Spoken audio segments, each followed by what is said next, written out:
नहीं ऑब्वियसली देखो आम जो आमर नेशनल एकेडमी मेन आइडिया है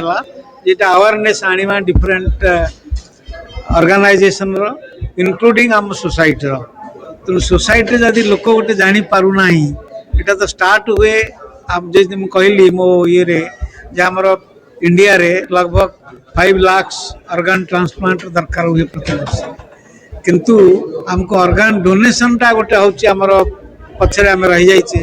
आम कंट्री ऑर्गन डोनेशन जो मूवमेंट सेटा नहीं इट इज ओनली जो लाइव रिलेटेड डोनेशन जदि कार के रिलेटिव दरकार पड़ुची ज़्यादा से ज़्यादा किडनी नहीं तो लिवर ट्रांसप्लांट दिया जोटा कि हूँ लिविंग ह्यूमन बीइंग रे किंतु एक्चुअली हमको जो डेड जो मान काडावर जोटा कहती जो मैंने मरीगला जरा पर्टिकुलरली एक्सीडेंट है जो ऑर्गनटा रिट्रीव हो पारंता सेटा आम करें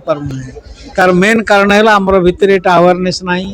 आम लोक मान डिफरेंट टाइप सब थिंकिंग अच्छी जे आमको ऑर्गन डोनेट करवाटा उचित कि नहीं आम एटा दबा आम ऑर्गनटा आम कहीं दबा आमर सब विभिन्न प्रकार भितर माने भूल धारणा अच्छी नहीं आम तार मेन काम यहाँ को आम सपोर्ट करें प्रथम तो चाहूँ हर एक मेडिकल आम पूरा कंट्री की कवर करने चाहूँ जिते मेडिकल आमर कंट्री रे मोर दान 800 मेडिकल इंस्टीट्यूशंस अच्छी प्रथम आम से मनरे यहाँ को करने चाहूँ ये फैसिलिटी हवा दरकार आम कंट्री रे यहाँ पॉसिबल गोटे तो है टेक्निकल जिनस आ गोटे है नॉन टेक्निकल जिनस जोटा कि कहली एवं ऑर्गन ट्रांसप्लांट विषय जाना लोकंक मनरे गोटे जागरूकता आनिमा सेटा हूँ मेन कथा।